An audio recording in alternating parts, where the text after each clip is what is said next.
Imagine that you are a successful and particularly patriotic business person that wants to buy a car that represents both your wealth and your love of country. If you're German, you buy a Maybach. A Brit buys a Bentley. And an American like me, I don't know, I guess you'd sell your F-150 and buy an F-250.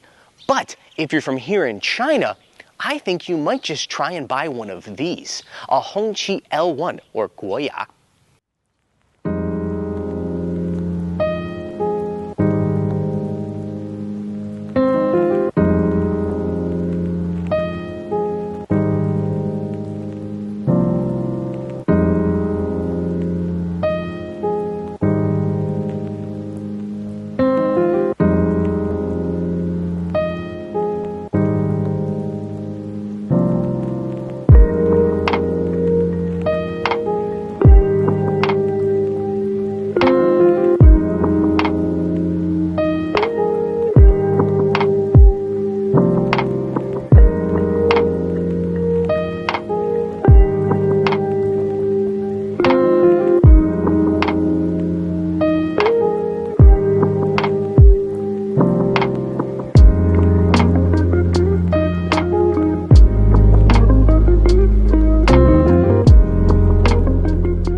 Note that I said you would try to buy one of these, because there's more than purchasing one of China's most expensive vehicles than simply going to a dealership and coughing up the $200,000 to $260,000 US asking price. For starters, there's only 4 of those dealerships in the entire country, and since this thing can be customized in so many ways, you really got to go to a dealership to talk to a salesperson and figure out what it's going to look like. Also, if you show up to that dealership looking to finance the purchase with a loan, they're going to tell you to kick rocks. That's because this thing is all or nothing. You either buy it all up front or you don't buy it at all. If you have the money and you're willing to pay it all up front, they're still going to check your credit history first. And if you've got any black spots on that history, let's say you took out a loan and didn't pay it back, or you've got a history of bankruptcy, well, you, my friend, are not Guoya material. Maybe you could check out the Mercedes-Benz dealership next door. I hear they'll sell a car to absolutely anybody. But seriously, it does seem like Hongqi is going out of their way to make it more difficult to purchase a car that already has a very small pool of potential buyers, i.e. somebody who has the money to buy a Maybach or even a used Bentley and instead chooses to get one of these. I think this is partially, okay, it's mostly a marketing effort. It's meant to make it feel more special to those potential buyers, but there's also an aspect of needing to protect the brand. You see, this is part of the Sunflower series, which is used to transport China's highest level officials, as well as visiting foreign dignitaries. So they need to be careful that they don't associate that brand with the undesirable elements. It wouldn't behoove them then to sell the Guoya to, I don't know, a Bitcoin scammer or a real estate mogul with a history of bankruptcy.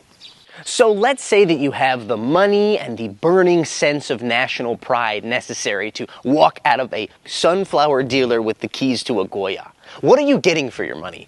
For starters, you get a behemoth of a sedan, 5.35 meters in length and nearest makes no difference, 2 meters wide with a wheelbase of over 3.2 meters. Numbers that are good enough to rival, or even better, a Bentley Flying Spur. As for styling, well, something of a combination of a Rolls-Royce, a Bentley, and a Cadillac. But dismissing this thing as a copycat and calling it a day would be doing both you and this car a disservice. That's because there are a lot of really interesting details buried in this design, most of which refer back to either the Sunflower series or Chinese history and culture.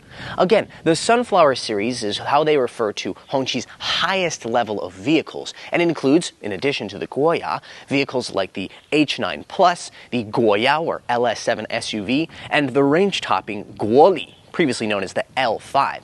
That's the $1 million+ sedan that's used to transport Chinese Chairman Xi Jinping around the country.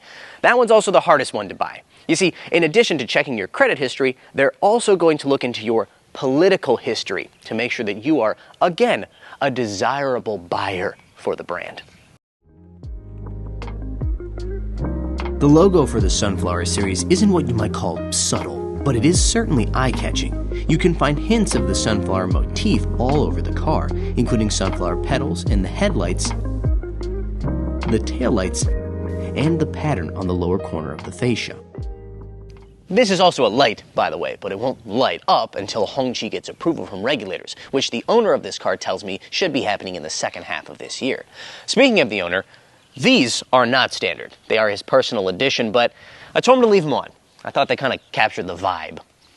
What does work here and now is this retractable light-up hood ornament. This is in the shape of wings, and aft of it is a red lighting strip that also, again, lights up. This is supposed to represent a red flag, which is what Hongqi means in Chinese.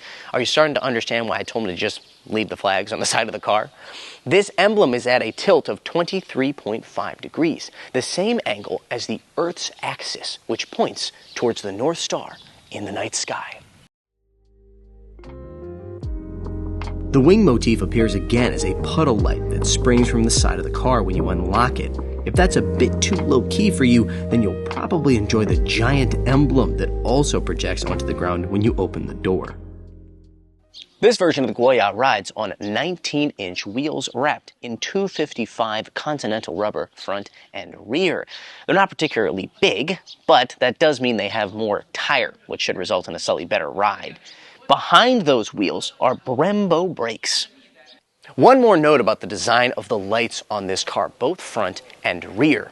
According to the designer at Hongqi that I spoke with, he said they needed inspiration for this car, and so they asked for access to the Forbidden Palace in Beijing.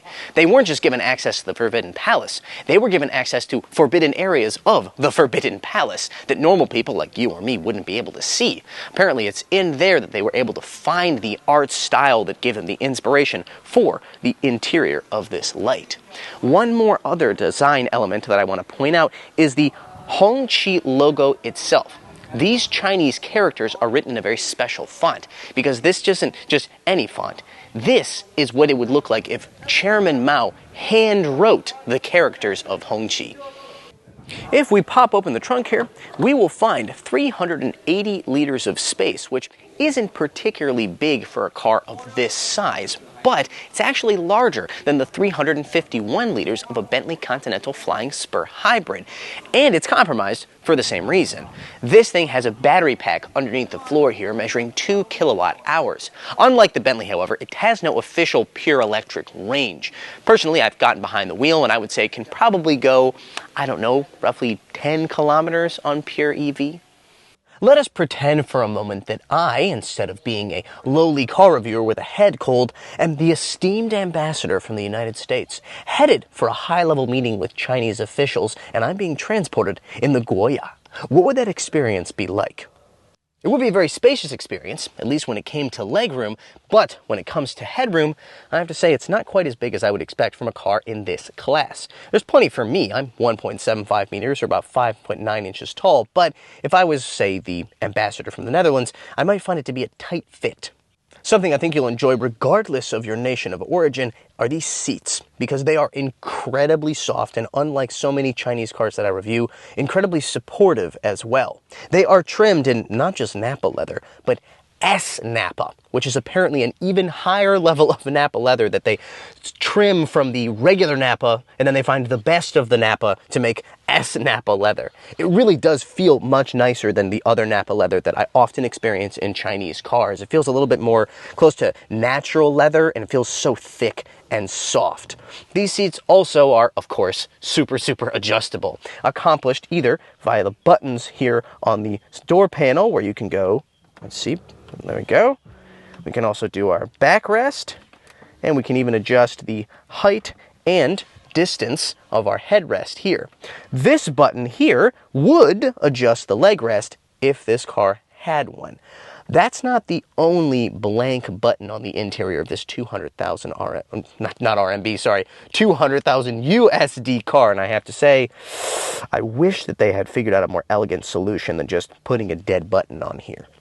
It also, of course, has ventilated, heated, and massaging seats. And because this is a true luxury experience, you can get whatever you want, even if what you want is for it to be cooled and heated at the same time. I'm entirely unsure why you would want to have a cooled and heated seat at the same time, but again, if you're paying this much money, you should get whatever you want. If you want to control this via something other than the physical buttons, you can fold down the center armrest here, where you will find a 7-inch touchscreen. That allows you to control not just the functions for the seats, including moving it back and forth, but obviously the lighting in here, the overhead sunroof, and the media. What makes this kind of special, however, is if you hit this button, you can pop it out. And then you can just, I don't know, do whatever you want with it. Hold it, give it to your friend, let them use it.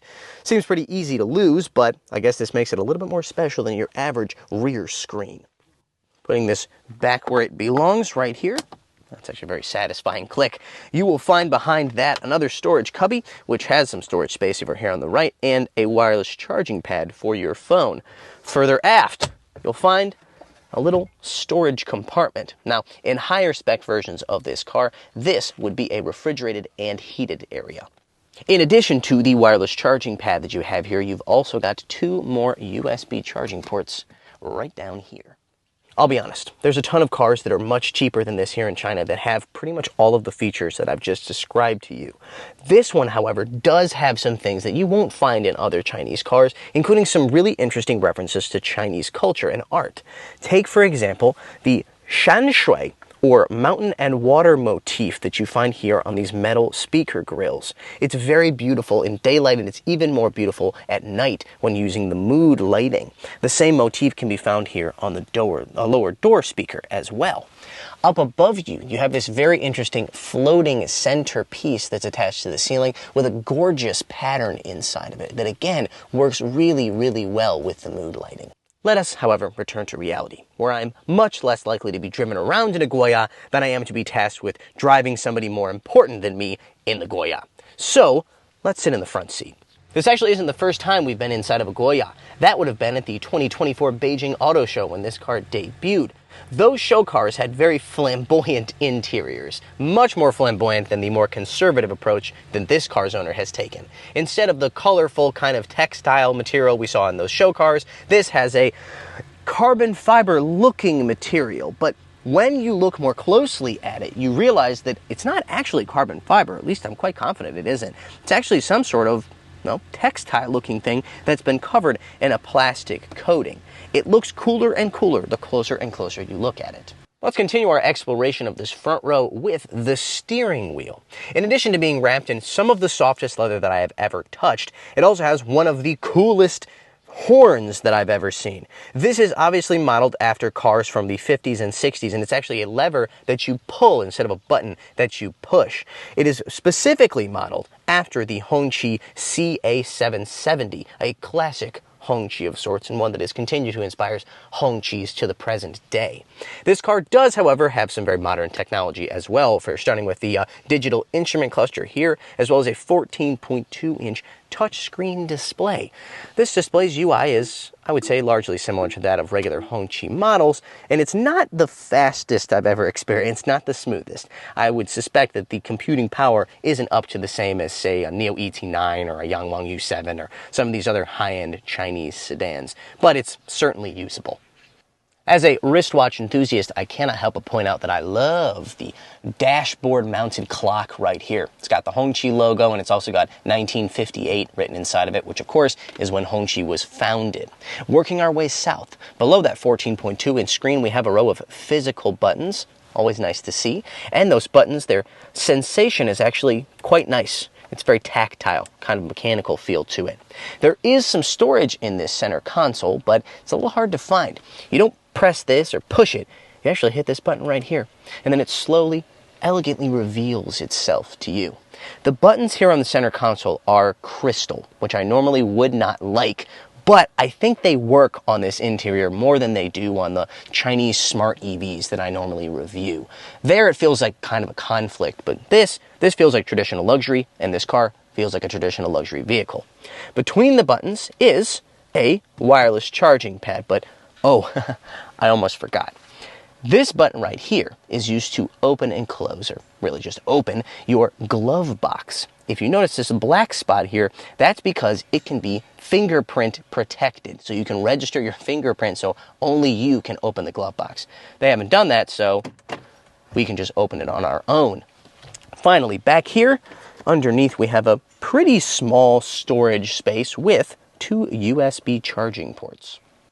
Now, we must get around to a few of my complaints about the interior of this car. As I think I've already established, the interior materials are very, very nice. Tons of Napa leather. You've got real metal pieces like the paddles on the back of the wheel, as well as the lever for the horn that I mentioned before. Everything else is soft touch or this cool kind of carbon fiber looking, whatever textile material. There are a few things, however, that I think don't live up to the price point. For example, there are a significant number of blanks. As I showed you in the back, the button that's used to adjust the leg rest is there, but there is no leg rest. Here in the front row, you've also got blanks down here in the center console. I just don't like to see that on a car this expensive. There's also some blanks, by the way, on that fold-down center armrest. And the cup holder on that fold-down center armrest is stuck. I mean, it sometimes opens, but mostly it doesn't open. Finally, and this is a very small complaint, this button right here is used to open the door. I would accept this button on a much, much, much, much cheaper Chinese EV, but it just doesn't seem fitting with this car. It has so much ceremony to it. All the design, all the style, the size. It feels like it should have a nice big button, or rather a nice big lever ideally, but either way, this just doesn't seem big enough or nice enough to fit with this car's status. We're finally about to get this thing on the road, and if we're going to do that, we're going to need a key. You've actually been looking at the key of this car the entire time I've been in the front row, but you didn't know it. That's because it's this right here. This beautiful, smooth, pebble-like object is the key to the Hongqi Guoya. It is gorgeous. It has a gorgeous pattern to it, and it has an incredibly hefty weight that makes it feel like it's worth like $1 million. My favorite part, though, is the fact that you can put it into this perfect round little dish where it melds into the interior in a way that you're simply not going to have in a car which has a normal key you just throw into the cup holder. I'm quite confident that this dish and this shape come from some aspect of Chinese culture or history, but I can't seem to find out where. If you know, please feel free to let me know in the comments section below. In the meantime, let's go for a drive. All right, as I pull onto this road, I have to remember the fact that the front end of this car is roughly 50 meters in length.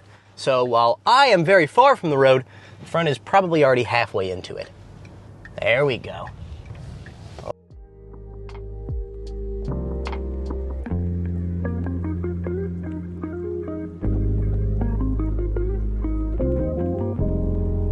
When it comes time to transport foreign dignitaries, smoothness is of the utmost importance. And in that respect, the Guoya is an absolute weapon. Everything this does is so smooth from behind the wheel.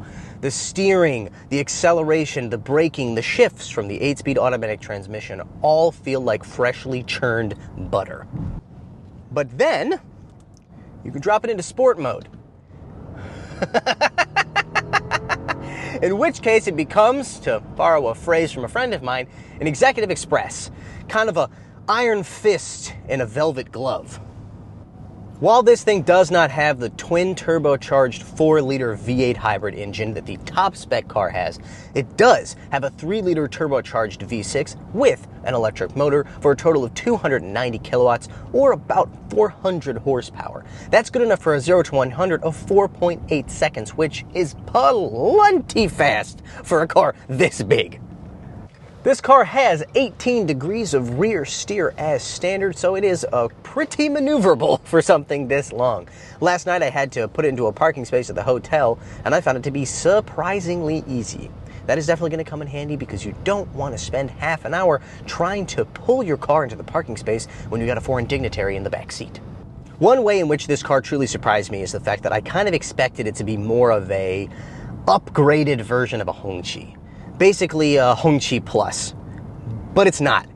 This doesn't drive anything like a regular Hongqi. Even the most expensive Hongqi that I've ever driven, the Hongqi HS9, which at the time was a $100,000 car, really feels like a much, much cheaper vehicle than this from behind the wheel. This feels premium. An interesting thought experiment when it comes to this car is to think about it in comparison to some of the other high-end Chinese sedans you can buy. I'm thinking about the Neo ET9 or the Yangwang U7. Both of those have very advanced hydraulic suspensions instead of the dual-chamber air suspension that you get on this car. They've also got, at least in the case of the U7, oodles more power. That one's got 1,300 horsepower, around 1,000 kilowatts. This, again, isn't nearly as high performance and doesn't have that high of tech. But I do think it does deliver something that those cars, for all their advanced technology, do not. Namely, I'm talking about a sense of ceremony.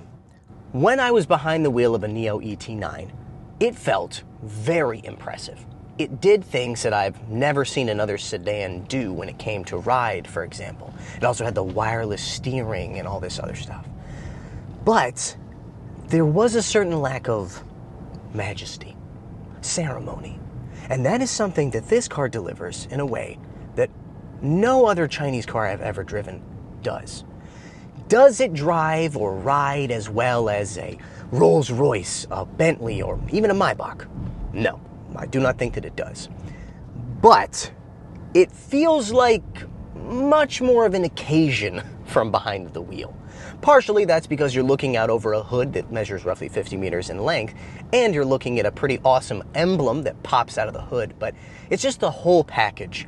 The look of it, the styling on the inside, the presentation. It feels majestic. Who then is the potential customer for this car? I haven't met very many of them. In fact, I've only met one. It's the guy who owns this car. Super nice guy who rented it to us, and he is, one, much younger than you probably think. My stereotype was that he had to be at least, like 50, 60, even 70 years old? He's 36. Why he bought the car? One, he likes the way it looks. Two, he's a bit of a patriot. He loves China. And three, he loves Hongqi. He originally had a Hongqi H5, then he upgraded to an H9, and then he went on to this. The other, fourth reason, is that he bought it because he's in the wedding business, and he rents this car out to be used as part of wedding parties, so it's kind of a business expense. But based on how much junk he had in the trunk of this car when we were filming it and we had to move around, he does use this car as a daily driver as well. I also think it makes a bit of sense considering the fact that, again, he's in the wedding industry, one that is all about pomp and circumstance.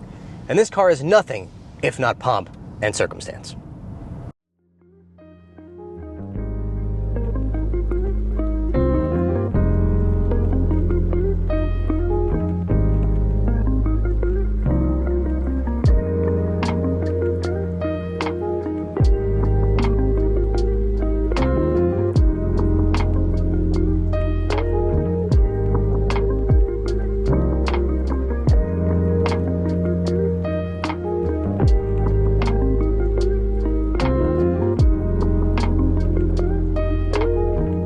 I imagined a potential owner for the Hongqi Guoya is somebody that prioritizes ceremony over technology, majesty over outright performance, and of course also has a perfect credit history and has 200,000 USD in cash that they can drop on a car at the tip of a hat.